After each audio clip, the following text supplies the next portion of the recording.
after years of war.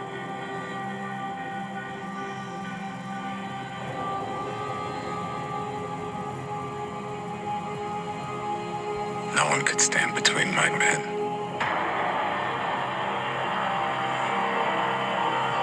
and home.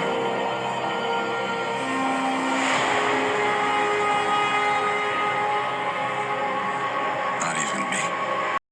Just got back from seeing Christopher Nolan's The Odyssey, and I have to say, I am mind blowing from the epic storytelling that Christopher Nolan has done. Like you see those directors that people hype up, and some people don't get the hype. If you don't get the hype about Christopher Nolan, you might want to check your post. You might be dead.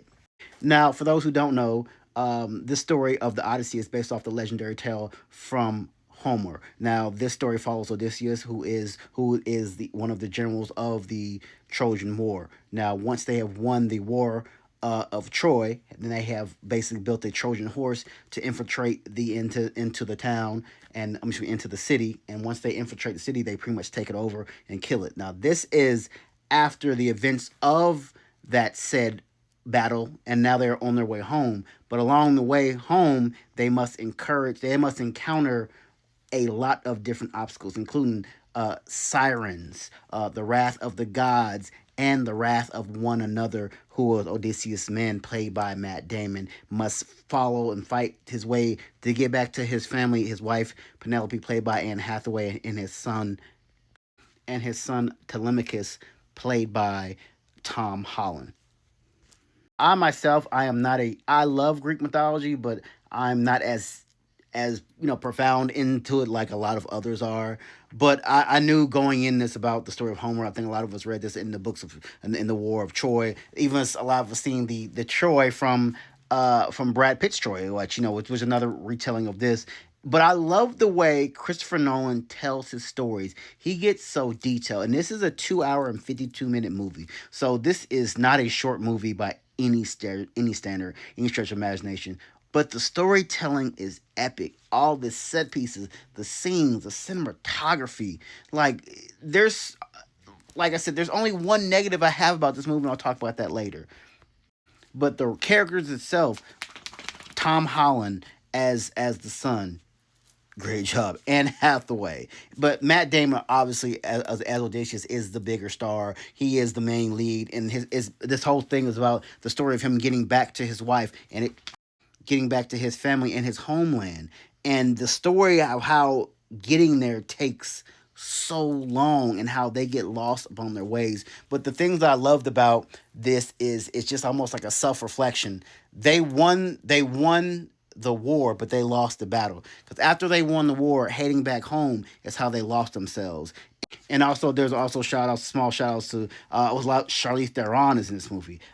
Travis Scott, Robert Pattinson plays a douchebag, and if they still had the MTV Movie Awards, Robert Pattinson would be up for Best Villain. Like that's how much of a dick he was in this movie.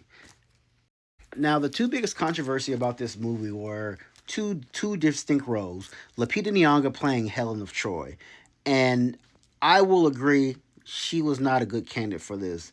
And it's just me personally. I don't find Lupita that attractive. I know other people will fight me for this, and they die on her. That's fine, but to me, she was not a best candidate for. I would have rather chosen someone like Gabrielle Union. I think she would have been if they were gonna go with a black actress. I think Gabrielle would have fit that role perfectly. It was to me it was more suitable. She did a decent job, but another thing I didn't like about her in this role is that she wasn't particularly pretty, but on top of that, like she had some type of scar on her face as well. So I was confused about like she's supposed to be like one of the most beautiful women that they fought wars for, and then she's like scarred up. Not that confused me. But on to the next one.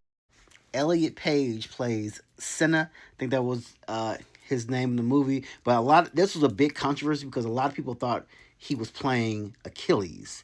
So come to find out, he's not playing Achilles. He's a simple soldier. So, but I give good role. The role between him and Matt Damon, it was mostly throughout the movie.